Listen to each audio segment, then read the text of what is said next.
Bakasyon nga lang ba ang talagang tunay na dahilan ng request ni Senador Jingo Estrada para makalabas ng bansa ngayon yatang Christmas season o after Christmas? Tinatanong lang. Kasi alam niyo bakit?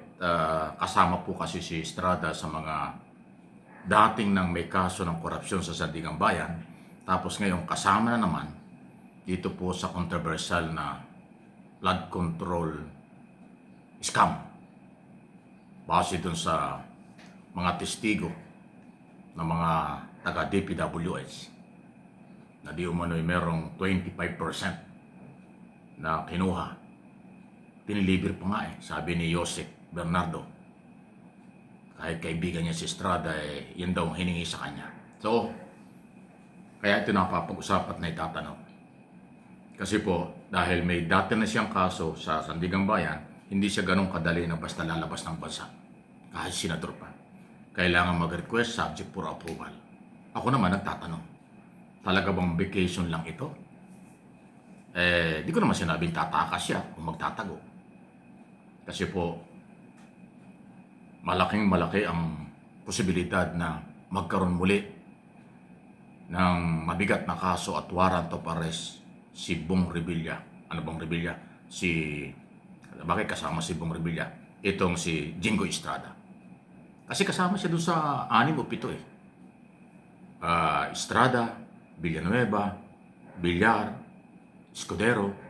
Yun yun Dating Senador Binay, dating Senador Po, at saka nga yung dating Senador Bong Revilla. Sila yan nakakasuhan before Ombudsman. Before Sandigang Bayan. Nasa Ombudsman na nga yung iba. Sunod-sunod po yan. Huwag kayong mag-alala.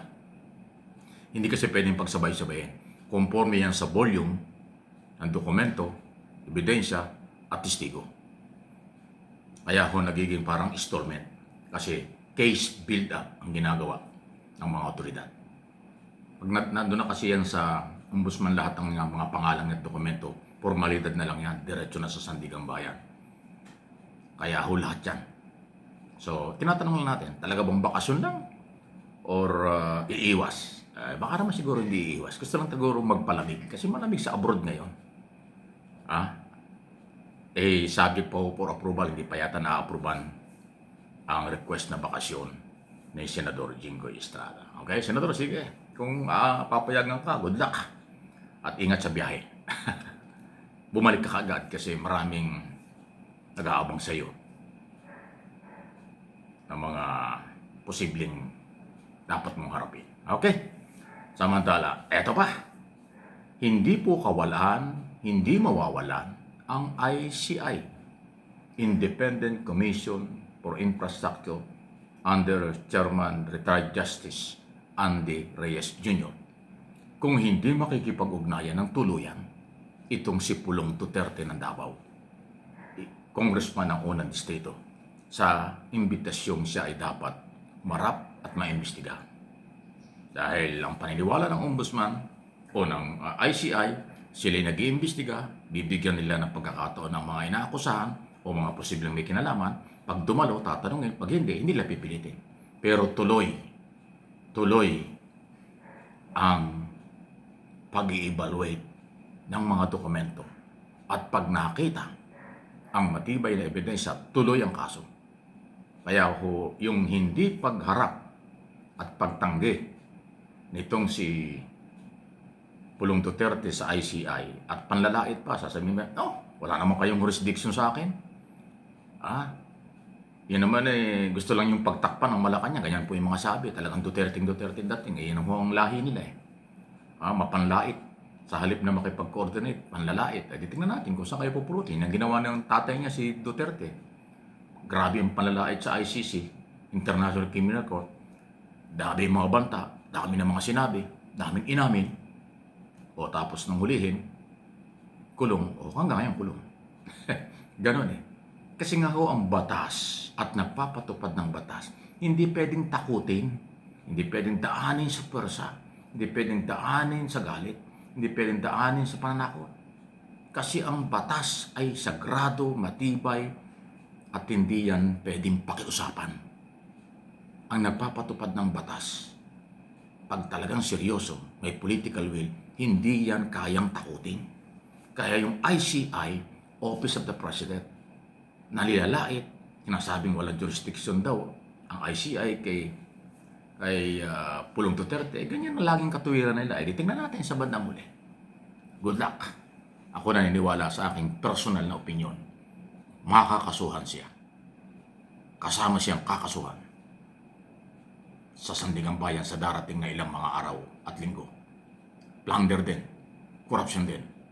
Dahil sa di umano'y mga project na pinagdudahan kung tama o mali na hindi nagamit o ginamit. Ilang beses nag-inspeksyon ng ICI sa Davao, nakita yung mga kaduda-duda. Kaya hindi ka marap, binabanatan mo pa. Aba, Pulong, bahala ka sa buhay mo. Hindi aatras ang gobyerno sa iyo. Hindi matatakot ang ICI sa iyo. Ikaw ang nawalan, sa aking personal na opinion. Okay?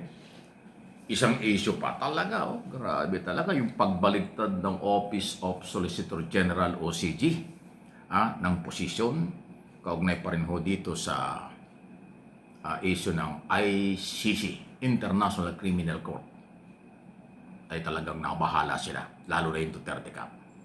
Kasi ang kanilang inasahan at nakatulong sa kanila yung naunang desisyon ng dating Solicitor General na hindi makikialam ang Solicitor General dahil hindi tayo member ng ICC. O yun ang kanyang posisyon. Kaso itong bagong Solicitor General, iba. Hindi. Tatayo kami bilang abogado ng gobyerno at aming paninindigang legal, tama, naaayon sa karapatan at batas ang galaw ng gobyerno sa pagpapatupad ng warrant of arrest at pagsunod sa court order ng ng ICC, International Criminal Court. Ganaw ng katwiran ngayon. Pinanindigan sa Korte Suprema. Hindi lang sa kwento, hindi lang sa press release, hindi sa interview, on record sa Korte Suprema. Sinabi na ng Solicitor General, Under Solicitor General Berberabi, na sila ay makikialam na. Kanilang kinokontra ang hinihiling ng kampo ni Bato de la Rosa na pigilan ng Supreme Court ang galaw ng Estado, ng gobyerno tungkol sa mga pag-aresto at pagpapatupad ng warrant of arrest galing sa ICC. Hindi na po yan mangyayari. Yan ay ipinaglalaban na. Nanindigan na ang Solicitor General. Naloko na. Ayan eh. Kaya nga po, pag batas ang pinairal, prinsipyo ang pinairal, political will ang ginagawa ng liderato ng ating bansa, maraming sasabit, maraming masasyak, marami talaga hong maguguluhan. Pero ako hindi ako naguguluhan kasi yan ang lagi kong sinasabi ng araw pa. Rule of law from day one, sinabi ng Pangulo, pagpapatupad ng batas, walang shortcut, walang human rights violation. Lahat ng mga under investigation, investigahan, pag may ebidensya, kasuhan, korte na ang bahala sa kanila. Yan ang policy. Walang pipiliin. No one is above the law. Ignorance of the law excuses no one. Lagi kong sinasabi yan. Huwag niyo kakalimutan yun. Hindi ako nagmamagaling. Ang aking lahat na sinasabi para namin, para maigabay ko kayo. Anong man sektor, basta tayo Pilipino. Yung policy niya at batas na yan, yan ang dapat natin sundin. Pag hindi, may problema kayo. Please like and share.